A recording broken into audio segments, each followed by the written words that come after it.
Breaking news ये है कि हुक्मरान जमातों ने चीफ जस्टिस की सरबराही में सुप्रीम कोर्ट का 3 रुकनी बेंच पर अदम एतमाद का इजहार कर दिया। 3 रुकनी बेंच पर एतमाद नहीं है, हुक्मरान जमातों का ऐलान सामने आया है। इस हवाले से हम मजीद भी जानेंगे। हमारे साथ लाइन पर मौजूद हैं पोल न्यूज के नुमाइंदे फहद चौधरी।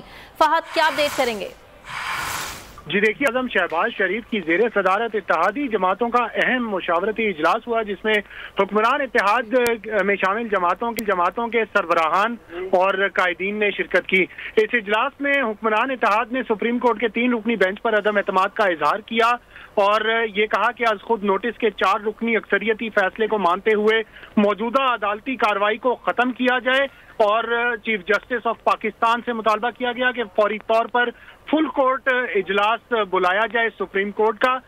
इस इजलास के एलामिये के मुताबिक ये कहा गया है कि अफसोसनाक है कि चीफ जस्टिस इकलियत के फैसले को अक्सरियत के फैसले पर मुसलत करना चाहते हैं। ये तर्ज अमल आइन और मुरवजा कानूनी तरीक़ाकार से इनहराफ की वाज़ेह मिसाल है।